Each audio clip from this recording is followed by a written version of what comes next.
கட்சி மாறும் பச்சோந்தியா நிதிஷ்குமார் 2 வருடங்கள்ல மட்டும் கிட்டத்தட்ட 2 முறை கட்சி தாவல் செய்த அந்த புகழ் இவருக்கு மட்டுமே தான் சேரும். இவர் வெறும் நிதிஷ்குமார் இல்லை, அந்த பதவி என்ற அந்த அரியணையில் ஏறுவதற்காக ஆசைப்பட்டு கொண்டிருக்கின்ற குர்ஷிக் குமார் என்ற வகையில் கேளிக்கையாக பல விமர்சனங்களை இந்தியா கூட்டணி வச்சிட்டு இருக்கக்கூடிய இந்த கருத்துக்களை பற்றியும், மேலும் நிதிஷ்குமார் கடந்து வந்த இந்த கட்சி தாவல்களை பற்றிய வரலாறு பற்றியும் தான் இன்னைக்கு இந்த காணொலியில மிக விரிவா பார்க்க போறோம்.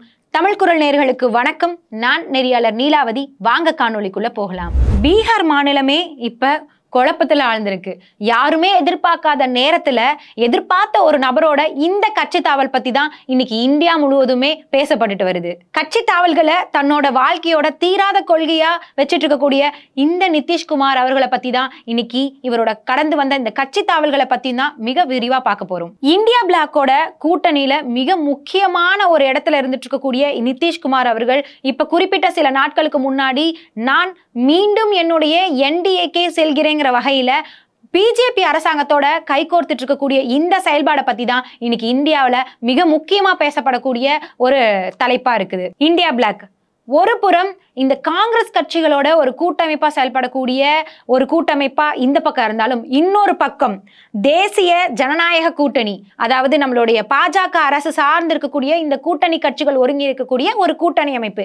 இப்படி 2 அமைப்புகளுக்குமே நிதிஷ்குமார் அவர்கள் நடுவுல ஒரு பாலத்தை வச்சு இந்த கட்சியில கொஞ்ச நேரம், அந்த கட்சியில கொஞ்ச நேரம், இந்த கூட்டணியில தன்னோட பங்கு, அந்த கூட்டணியில தன்னோட பங்குன்னு சொல்லிட்டு தன்னோட இந்த வாழ்நாள் அரசியல்ல கட்சி தாவல்களை வந்துட்டு அதிகப்படியா எடுத்துக்கொண்ட ஒரே நபர் நிதிஷ்குமாரா தான் இருப்பாரு. அதாவது கடந்த ஜனவரி 28ஆம் தேதி தான் நான் என்னுடைய தேசிய ஜனநாயக கூட்டணிக்கே மீண்டும் செல்கிறேங்கிற வகையில அவரோட வருகையை வந்து பதிவு பண்ணியிருக்காரு. இந்த தேசிய ஜனநாயக கூட்டணியோட மிக முக்கியமான கட்சியாக இருக்கக்கூடியதுதான் நம்மளோட பாஜக. இந்த பாஜக கட்சிக்கு நானும் இணைந்து விடுகிறேங்கிற வகையில தான் இவர் வந்துட்டு இப்ப தற்போது பிஜேபியோட கை கோர்த்திருக்காரு. ஒரு மாநிலத்துல ஒருத்தர் முதலமைச்சரா பதவியேற்கும் பொழுது ஒரு முறை உறுதிமொழி கூறி பதவியேற்பாங்க. இல்ல அங்க ஏதாவது ஒரு இடைக்கால தேர்தல் வந்து வேறு ஏதாவது ஒரு முதலமைச்சர் வந்தா மீண்டும் அந்த பதவியேற்கக்கூடிய அந்த முதலமைச்சர் உறுதிமொழி கூறி தன்னுடைய பதவியை ஏற்பாரு. ஆனா நம்மளோட நிதிஷ்குமாரை பொறுத்த வரைக்கும் அவர் முதலமைச்சராக பதவி வைத்துட்டு இருக்கக்கூடிய இந்த பீகார் மாநிலத்துல 2வது முறை தற்போது மறுபடியும் ஒரு உறுதிமொழி கூறி இப்பொழுது தேசிய ஜனநாயக கட்சியின் சார்பாக இப்ப முதலமைச்சராக பதவியில இருக்காரு. இந்த தேசிய ஜனநாயக கூட்டணியை பொறுத்த வரைக்கும் 1998 தான் தொடங்கப்படுது. இந்த கூட்டணியை பொறுத்த வரைக்கும் மிக முக்கியமான ஒரு தலைவர்களாக இருந்தவர்கள் தான் வாஜ்பாய் மற்றும் அத்வானி மற்றும் பிரணோத் மகாஜன் அவர்கள். இந்த பிரணோத் மகாஜன் அவர்கள் வந்து பாத்தீங்கன்னா இன்ஃபர்மேஷன் அண்ட் டெக்னாலஜியோட அமைச்சராகவும் செயல்பட்டு இருக்காரு. இப்படி இவங்க 3 பேரும் சேர்ந்து ஒரு கூட்டணி ஆரம்பிக்கலாம்னு சொல்லிதான் இந்த தேசிய ஜனநாயக கூட்டணியை வந்து 1998 ஆரம்பிக்கிறாங்க. இந்த வகையில நிதிஷ்குமார் அவர்கள் 2005ஆம் ஆண்டு இந்த என்டிஏ பார்ட்டியின் கீழே பீகாரோட மாநிலத்தோட முதலமைச்சரா பதவி வகிச்சிட்டு இருந்தாரு. ரொம்பவே ஆரம்பத்துல இந்த தேசிய ஜனநாயக கூட்டணியோட மிகவும் உறுதுணையான ஒரு அரசியல்வாதியா இருந்துட்டு இருக்கக்கூடிய இந்த நிலையில தான் கிட்டத்தட்ட 2010ஆம் ஆண்டு அவரோட மனம் கொஞ்சம் மாற ஆரம்பிக்குது. 2010ஆம் ஆண்டு நடந்த ஒரு தேர்தல்ல வந்து பாத்தீங்கன்னா இந்த என்டிஏ பார்ட்டி வந்து தோல்வி அடைகிறாங்க. இது தோல்வி அடைஞ்சதும் நம்ம நிதிஷ்குமாருக்கு அப்பவே வந்து பாத்தீங்கன்னா மனதளவுல தான் ஏதாவது ஒரு அதிகார தோரணையில இருக்கணும், தான் ஏதாவது ஒரு அரசியல் சார்ந்த ஒரு கட்சியில ஒரு பதவியில இருக்கணுங்கிற அவரோட நிலைப்பாடு வந்து பாத்தீங்கன்னா இன்னும் அதிகப்படியாவே ஆயிட்டு இருந்தது. இந்த வகையில தான் கிட்டத்தட்ட ஜூன் மாசம் 2013ஆம் ஆண்டுகள்ல வந்து பாத்தீங்கன்னா நிதிஷ்குமார் அவர்கள் பிஜேபியில இருந்து தன்னோட விலகலை வந்துட்டு ஆரம்பிக்கிறாரு. அப்படி இவரோட இருக்கக்கூடிய இந்த பதவி ஆசை எதுல இருந்து ஆரம்பிச்சிருக்குன்னு பாத்தீங்கன்னா, இவர் தான் சீனியர் மோஸ்ட் ஒரு பொலிட்டிஷியனா இருக்கக்கூடிய அந்த சூழ்நிலையில இவருக்கு பிரைம் மினிஸ்டர் ஆகணும் அப்படிங்கிற ஒரு அந்த ஆசை மிக அதிகமாவே இருந்திருக்கு. அந்த ஆசையில தான் இந்த என்டிஏ பார்ட்டியில நம்ம தொடர்ந்து இருந்தா நமக்கு பிரைம் மினிஸ்டர் அப்படிங்கிற அந்த பதவிக்கு போறதுக்கான ஒரு வாய்ப்பா அமையும் நினைக்கக்கூடிய அந்த சூழ்நிலையில தான் நரேந்திர மோடி அவர்களை வந்து பிரைம் மினிஸ்டருக்கான வேட்பாளரா அறிவிச்சிடுறாங்க. அந்த சூழ்நிலையில தான் கிட்டத்தட்ட மே மாசம் 17ஆம் தேதி 2014 வந்து பாத்தீங்கன்னா நிதிஷ்குமார் அவர்கள் பீகாரா முதலமைச்சரா இருக்கக்கூடிய அந்த நிலையில வந்துட்டு நான் இனிமே இந்த பதவியில இருக்க போறது இல்ல, நான் இதுல இருந்து விலகிறேங்கிற மாதிரி தன்னோட ரிசைனிங் லெட்டரை வந்து கொடுத்துறாரு. அவருக்கு அடுத்தபடியா வந்து பாத்தீங்கன்னா ஜித்தன் ராம் அப்படிங்கிறவங்கள அந்த பதவிக்கு வந்துட்டு அடுத்த சிஎம்மா வந்து பாத்தீங்கன்னா அவரை அப்பாயிண்ட் பண்றாங்க. இப்படி ஜித்தன் ராம் வந்துட்டு பீகார் மாநிலத்தோட சிஎம்மா செயல்பட்டு இருக்கக்கூடிய அந்த சூழ்நிலையில தான் 2015ல மீண்டும் நிதிஷ்குமார் அவர்கள் என்ன பண்றாங்கன்னா, இதுக்கு மேல நம்ம எந்த பதவியிலும் இல்லாம இருந்தா இது நம்மளோட அரசியல் வாழ்க்கையோட பயணத்தை ரொம்பவே தடை பண்ணிரும். நம்ம ஏதாவது ஒரு பதவியில கண்டிப்பா இருந்தாகணும்னு நினைச்சாரோ என்னமோ, மீண்டும் அவர் வந்துட்டு 2015ஆம் ஆண்டு ஜித்தன் ராம் அவர்கள் வந்துட்டு அந்த பதவியை ரிசைன் பண்ற வகையிலும் இவர் மீண்டும் அந்த பீகார் மாநிலத்தோட முதலமைச்சரா பதவி ஏற்கணுங்கிற வகையில வந்து பாத்தீங்கன்னா 2015ல மீண்டும் பீகார் மாநிலத்தோட சிஎம் ஆகிறாரு நிதிஷ்குமார். இப்படி தனக்கு ஆதாயம் எங்க கிடைக்குமோ அங்கதான் நம்மளோட அடி எடுத்து வைக்கணுங்கிற வகையில நிதிஷ்குமார் வந்து இந்த என்டிஏக்கும் இந்தியா பிளாக்குக்கும் இடையில வந்து பாத்தீங்கன்னா போயிட்டு வந்துட்டு இருந்தாரு. இப்படி வந்துட்டு இருக்கக்கூடிய சூழ்நிலையில தான் இவரை மிகப்பெரிய ஒரு இந்த கான்ட்ரவர்சியான ஒரு பர்சனாவே இருக்கக்கூடிய பொலிட்டீஷியன்லாம் நினைக்க ஆரம்பிச்சிட்டாங்க. அதனாலதான் இந்த ஜனவரி மாசம் ஃபுல்லாவே இப்படி இவர் கட்சி தாவல் பண்ணிட்டு இருக்காரு பாத்தீங்களா. இந்த விஷயத்தை பத்தி நார்த் இந்தியால ஸ்டார்ட் பண்ணி சவுத் இந்தியா வரைக்குமே பல்வேறு வகையான விமர்சனங்களை வந்துட்டு கட்சி மற்றும் அரசியல் சார்பான விமர்சனங்களை வந்துட்டு சமூக வலைத்தளங்களாக இருக்கட்டும் இல்ல நேரடியா கட்சி தலைவர்கள் பேசினாலும் சரி நிதிஷ்குமாரை பத்தின விமர்சனங்கள் வந்து தொடர்ந்து வந்துட்டே தான் இருந்தது. அந்த வகையில பார்க்கும் பொழுதுதான் திராவிட முன்னேற்ற கழகத்தோட பேச்சாளராக இருக்கக்கூடிய ரவீந்தர் அவர்கள் வந்துட்டு ஒரு கருத்தை வந்து வெளியிட்டிருக்காரு. அதாவது நிதிஷ்குமார் அவர்கள் ஒரு நிலைத்த தன்மை இல்லாதவர், ஒரே ஒரு கூட்டணியில கொஞ்ச நாள் கூட இருக்க முடியாத ஒரு மனநிலை படைத்தவர் தான் நிதிஷ்குமார். இவரோட இழப்பு ஒன்றும் பெருசா இந்த இந்தியா கூட்டணிக்கு பெரிய அளவுல ஒன்றும் பாதிச்சிட போது இல்ல. அதனால இப்ப வரக்கூடிய இந்த தேர்தல்ல இன்னும் களம் இறங்கி இன்னும் அதிகமான ஒரு கடின உழைப்பை செலுத்தினா இந்தியா கூட்டணி தன்னுடைய நிலைப்பாடை சரியான முறையில் நிலைநிறுத்திக்க முடியுங்கிற வகையில டிஎம்கேவை சேர்ந்த இந்த பேச்சாளர் ரவீந்தர் அவர்கள் தெரிவிக்கிறாரு. நிதிஷ்குமாரை பொறுத்த வரைக்கும் இந்த தேசிய ஜனநாயக கூட்டணியில வந்துட்டு இவர் போய் தனிச்சு பிஜேபியோட கட்சி சார்பால அவர் நிக்கல. அவருக்காக இருக்கக்கூடிய இந்த ஜனதா தாள் அப்படிங்கிற அந்த கட்சியை வந்து பாத்தீங்கன்னா இந்த பிஜேபியோட அதாவது இந்த என்டிஏ பார்ட்டியோட இணைச்சிடுறாரு.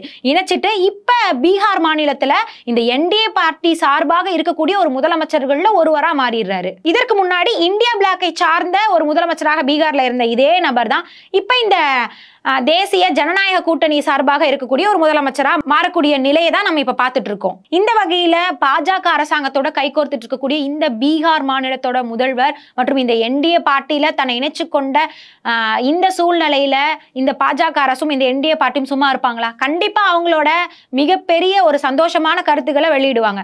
அதுல அவங்க சொல்லியிருக்கக்கூடிய 2 முக்கியமான கமெண்ட்ல முதல் கமெண்ட் என்னன்னு பாத்தீங்கன்னா, எங்களுக்கு பெரிய ஒரு வலுவான 2 இன்ஜின் கிடைச்ச மாதிரி இருக்கு.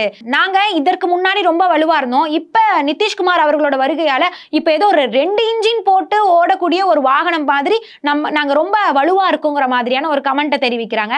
மற்றும் இன்னொன்னு என்னன்னு பாத்தீங்கன்னா, இந்தியா பிளாக் வந்துட்டு இதே மாதிரி ஒவ்வொருத்தரா விலகி சுக்கு நூறா உடஞ்சு போயிடும். இந்தியா பிளாக் இருக்கக்கூடிய இடம் கூட தெரியாம போயிடும். எல்லாமே முழுவதும் அழிஞ்சு போயிடுங்கிற வகையில இந்த என்டிஏ பார்ட்டி மற்றும் இந்த பிஜேபி வந்து இணைஞ்சு பாத்தீங்கன்னா ஒரு கமெண்ட்டை வந்துட்டு வெளியிட்டு இருக்காங்க. இதுல என்ன ஒரு ஹைலைட்னா, நிதிஷ்குமார் அவர்கள் இந்த என்டிஏ பார்ட்டிக்கும் இந்த பக்கம் இந்தியா பிளாக்குக்கும் இடையில கிட்டத்தட்ட 2 வருஷங்கள்ல மட்டும் 2 முறை கட்சி தாவல் செஞ்சிருக்கக்கூடிய மிக உயர்ந்த புகழை வந்துட்டு இவருக்கு மட்டும் தான் சமர்ப்பிக்கணுங்கிற வகையில தான் இந்த இந்தியா பிளாக்ல சார்ந்த அரசியல்வாதிகள் விமர்சனம் செய்யறாங்க. மிக அதிகமான வருடங்கள், அதாவது கிட்டத்தட்ட ஒரு 9 வருடங்கள் இவர் வந்து இந்த முதலமைச்சர் பதவியில வந்துட்டு பதவி வகிச்சிட்டு இருக்காரு. இப்ப இந்த வீடியோவோட மிக முக்கியமான ஒரு கருத்துக்கு வரப்போறோம். அதாவது ஒரு டிசம்பர் மாதத்திற்கு முன்னாடிலாம் வந்து பாத்தீங்கன்னா இந்த இந்தியா பிளாக் சார்பாக ஒரு மீட்டிங் மாதிரி நடத்துறாங்க. அந்த மீட்டிங்ல வந்து பாத்தீங்கன்னா டெல்லியோட முதலமைச்சராக இருக்கக்கூடிய அரவிந்த் கெஜ்ரிவாலும் மற்றும் வெஸ்ட் பெங்காலோட முதலமைச்சராக இருக்கக்கூடிய மம்தா பானர்ஜி அவர்களும் இருவரும் இணைந்து ஒரு கருத்தை வந்து வெளியிடுறாங்க. அதாவது தற்போதைய காங்கிரஸ், அதாவது இந்தியன் நேஷனல் காங்கிரஸோட பிரசிடென்ட்டாக இருக்கக்கூடிய மல்லிகா அர்ஜுன் கார்கே அவர்களை வந்துட்டு நம்ம ஏன் வருங்கால தேர்தலில் வந்துட்டு பிரைம் மினிஸ்டரா எலெக்ட் பண்றதுக்கான நபரா தேர்ந்தெடுக்கலாமா அப்படிங்கிற மாதிரியான கருத்துக்களை வந்து வெளியிடுறாங்க. அப்ப ஆரம்பத்திலே கிட்டத்தட்ட 2010க்கு முன்னாடி இருந்தே தான் வந்து ஒரு பிரைம் மினிஸ்டர் ஆகணும் அப்படின்னு ஒரு மனநிலையில இருந்திருக்கக்கூடிய நிதிஷ்குமார் அவர்கள் இப்ப தற்போது கிடைச்சிருக்கக்கூடிய இந்த 2வது வாய்ப்புகள்லயும் வந்து பாத்தீங்கன்னா இந்த மாதிரி எப்படி மல்லிகா அர்ஜுன் கார்கேவை வந்துட்டு பிரசிடென்ட்டா நிறுத்தலாங்கிற மாதிரி இந்த இந்தியா பிளாக் வந்து முடிவெடுத்திருக்காங்க. இதுக்கப்புறமும் நம்ம இந்த கட்சியில இருந்தா சரியா இருக்குமா அப்படிங்கிற ஒரு மன ரீதியில தான் இவர் வந்துட்டு இப்ப இந்த என்டிஏ பார்ட்டிக்கு கட்சி தாவல் செஞ்சுட்டாருங்கிற வகையில பல அரசியல் கட்சி தலைவர்கள் வந்துட்டு விமர்சனமா அதை விமர்சிக்கிறாங்க. அதாவது இவர் மிக முக்கியமா சொல்றது என்னன்னு பாத்தீங்கன்னா, இவருடைய இந்த கட்சி ஆசைக்காக தான் பச்சோந்தி மாதிரி ஒரு கட்சியில இருந்து இன்னொரு கட்சிக்கு மாறுதல் வந்து பண்ணிட்டு இருக்காரு. இவர் வந்துட்டு முழுக்க இந்த பிரைம் மினிஸ்டர் அப்படிங்கிற அந்த பதவியை குறிக்கோளா வச்சுட்டு தான் இந்த கட்சி தாவலை வந்துட்டு தொடர்ந்து செஞ்சுட்டு இருக்கிறாருங்கிற வகையிலையும் இவரை வந்து நம்ம வெறும் நிதிஷ்குமார்லாம் சொல்ல வேணாம், குர்ஷி குமார்னு சொல்லுவாங்க. குர்ஷினா வந்துட்டு சேர்ன்னு சொல்லுவாங்க. ஸோ அந்த மாதிரி இந்த அரியணைக்கு ஆசைப்படக்கூடிய ஒரு குர்ஷி குமார்னே சொல்லி கமெண்ட் பண்ணலாங்கிற வகையில தான் பல அரசியல் கட்சி தலைவர்கள் வந்து இவங்களை கமெண்ட் பண்ண ஆரம்பிச்சிட்டாங்க. இது மட்டும் இல்லாம பல்டு ராம் அப்படிங்கிற வகையிலும் இவருக்கு வந்து பாத்தீங்கன்னா இன்னொரு அடைமொழி பெயராகவும் சொல்றாங்க. அதாவது ஒரு நிலைத்த தன்மை இல்லாத ஒரு மனிதர், ஒரு கட்சியில தன்னுடைய நிலைப்பாட்டை உறுதிப்படுத்த முடியாம அங்கேயும் இங்கேயும் இந்த மனம் அலையிற மாதிரி இவர் கட்சி தாவல பண்ணிட்டு இருக்காருங்கிற வகையில இவரை இந்த பல்டு ராம் அப்படிங்கிற ஒரு அடைமொழி பெயராலையும் சொல்லி விமர்சனம் செய்யறாங்க. கிட்டத்தட்ட ஒரு மூத்த அரசியல்வாதியாக இருக்கக்கூடிய இந்த நிதிஷ்குமார் அவர்களோட இந்த கட்சி தாவல்களை பத்தி பல நகைச்சுவையான பல விமர்சனங்கள் வந்துட்டு இப்ப எழுந்துட்டு தான் இருக்கு. இருந்தாலுமே இப்ப இந்தியா பிளாக்கை பொறுத்த வரைக்கும் ஒரு மிகப்பெரிய ஒரு குறைபாடா என்ன யோசிக்கிறாங்கன்னு பாத்தீங்கன்னா, கிட்டத்தட்ட இந்த ஒரு மனுஷன் போறதால ஒரு 40 லோக்சபா சீட்ஸ் வந்து பாத்தீங்கன்னா உடஞ்சு போறதுக்கான வாய்ப்புகள் இருக்குங்கிற வகையிலும் உடஞ்சு போயிடுச்சுங்கிற வகையிலும் கருத்து தெரிவிச்சிருக்காங்க. இவர் போறதால மட்டும் இவர் கூடவே ஒரு 40 லோக்சபா சீட்ஸும் சேர்ந்து போகும் அப்படிங்கறத அவங்களோட மையமான ஒரு கருத்தா இருக்கு.